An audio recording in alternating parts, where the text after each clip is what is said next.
मोक्ष का सामान्य आशय तो हम सभी जानते हैं, लेकिन इसका वास्तविक अर्थ कम ही लोग जानते हैं।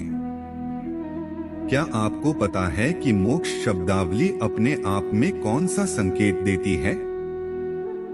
शायद नहीं। तो आज हम इसी मुद्दे पर चर्चा करेंगे कि मोक्ष शब्द का निहितार्थ क्या है और एस्ट्रोलॉजी में इसके लिए क्या कुछ कहा गया है। इसके अलावा आज हम ये भी जानेंगे कि अध्यात्म जगत में मोक्ष का क्या अर्थ लगाया जाता है। तो चलिए दर्शकों, जय श्री कृष्णा। स्वागत है आपका एक बार पुनः हमारे चैनल। वीडियो काफी ज्ञानवर्धक होने वाली है, इसलिए वीडियो के अंत तक बने रहें एवं चैनल को सब्सक्राइब अवश्य करें। अधिक विलंब न करते हुए आइए आरंभ करते हैं। दर्शकों, मोक्ष एवं मुक्ति को हम आइए एक कहानी से इस मुद्दे को जानने समझने का प्रयास करते हैं। कबीर के पुत्र कमाल की कहानी है ये। कमाल एक वितरागी आत्मा थे। कबीर को भी इस बात पर काफी गर्व था कि उनका पुत्र कमाल एक ऐसा इंसान है जिसके लिए स्वर्ण और धूलि एक समान है। कबीर जानते थे कि कमाल को केवल साधना में लीन रहना पसंद है और साधना में रहते हुए भी वह सामान्य जिंदगी व्यतीत कर सकता है। स्वयं कबीर अपने आप को इस योग्य नहीं समझते थे और अपने आप को केवल त्यागी पुरुष की श्रेणी में रखते थे। एक बार की बात है, एक सम्राट ने कमाल की परीक्षा लेने की सोची।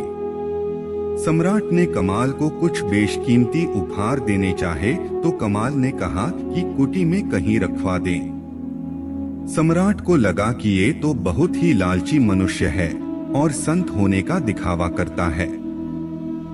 फिर भी उसने उपहार को कमाल की कुटी में रखवा दिया। तत्पश्चात सम्राट वहां से चला गया। पुनः एक वर्ष पश्चात सम्राट ने सोचा कि अब तक तो कमाल उपहार बेचकर सुखी संपन्न जीवन व्यतीत कर रहे होंगे। ऐसे में चलकर देखा जाए कि कमाल का जीवन कितना बदला।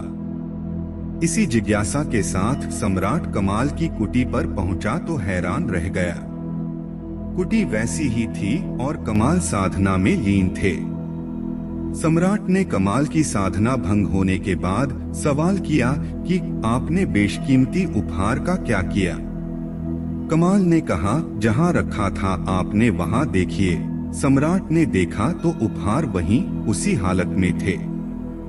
सत्य ही आश्चर्यचकित कर देने वाला मंजर था। इस कहानी में दो तथ्य बिल्कुल स्पष्ट हैं।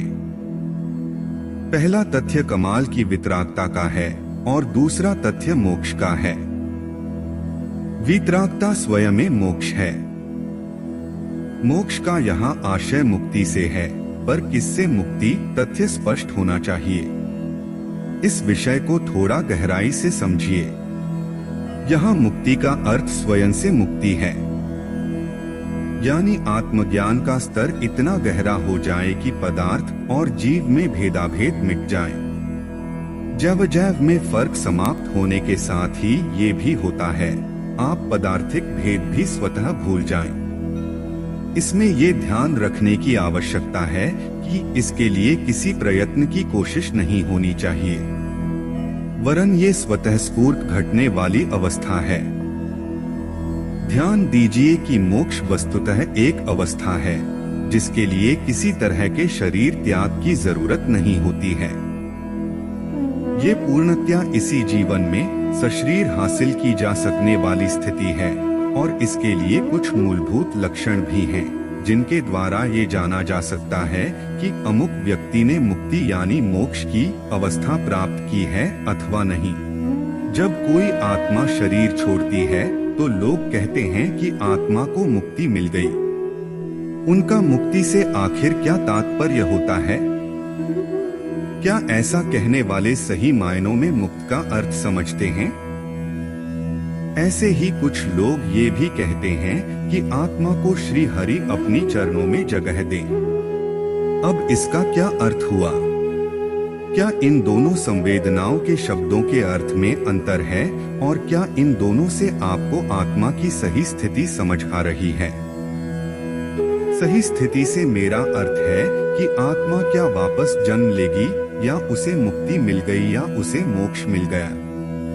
क्या ये अलग अलग संवेदनाएं मोक्ष और मुक्ति के अंतर को दर्शाती हैं?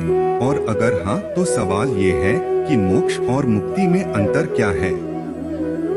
मोक्ष की व्याख्या गीता से लेकर कई वेदों में की गई है। कई आध्यात्मिक गुरुओं ने भी इसके बारे में बताया है, लेकिन मुक्ति को लेकर लोगों के विचार अलग अलग हैं।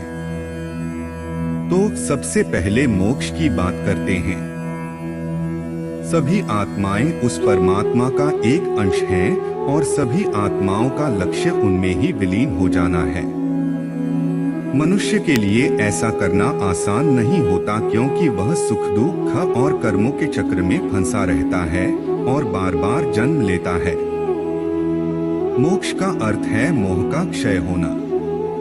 पुराणों के अनुसार जब आत्मा मोह का त्याग कर अपने सभी कर्मों से मुक्ति पा लेती है और जन्म मरण के चक्र से बाहर आकर उस परमात्मा में विलीन हो जाती है, उसे ही मोक्ष पाना कहते हैं। जब मनुष्य मोक्ष प्राप्त कर लेता है तो उसे आनंद की प्राप्ति हो जाती है और उसे फिर से इस संसार में आकर जन्म लेने की आवश्यकता नहीं होती। वह सभी प्रकार के सुख दुख और मोह आदि से छूट जाता है। गीता में मोक्ष पाने के कई रास्ते बताए गए हैं, जिनका पालन कर कोई आत्मा मोक्ष की प्राप्ति कर सकती है। किसी आत्मा को मोक्ष की प्राप्ति हो, इसलिए किसी दिवंगत आत्मा के लिए कहा जाता है कि श्री हरि उन्हें अपने चरणों में स्थान दें, अर्थात वो उस परमात्मा का हिस्सा बन जाएं। मुक्ति क्या है? वही मुक्ति को लेकर अलग अलग मत हैं। मुक्ति का अर्थ है दुखों से छुटकारा पा लेना। एक मत के अनुसार मनुष्य कई बार अपने अच्छे कर्मों की वजह से स्वर्ग जाता है और उसे कुछ समय के लिए जन्म नहीं लेना पड़ता। यही उस आत्मा की मुक्ति है, लेकिन यह स्थायी नहीं होता। स्वर्ग में अपने किए हुए पुण्य या शुभ कर्म का फल भोगने के उपरांत उसे फिर इस संसार में आकर जन्म लेना पड़ता है। वहीं दूसरा मत कहता है कि जब आत्मा जन्म और मृत्यु के चक्र से मुक्ति पा लेती है, लेकिन वह उस अवस्था में नहीं पहुंच पाती कि वह उस परमात्मा का अंश बनने का सौभाग्य प्राप्त कर सके, तो आत्मा की उस अवस्था को मुक्ति कहा गया है। इसके अनुसार मुक्ति मोक्ष से पहले की अवस्था है, जहां आत्मा कार्मिक बंधन से मुक्त होकर एक ऊर्जा का रूप या दिव्यात्मा बन जाती है। हाँ, इस अवस्था में वह सुख दुख और जन्म मरण के चक्र से मुक्ति जरूर पा लेती है, पर मोक्ष प्राप्त नहीं कर पाती। किंतु जब आत्मा अपनी इस मुक्त अवस्था को निरंतर बनाए रख पाती है, फिर से अपना कोई कर्म बंधन नहीं बनाती है, तो उसे सदा सर्वदा के लिए मुक्ति और आनंद मिल जाते हैं, तब वह मोक्ष पा लेती है। हम आशा करते हैं कि जानकारी अच्छी लगी होगी। कमेंट में जय श्री कृष्णा अवश्य लिखें। धन्यवाद।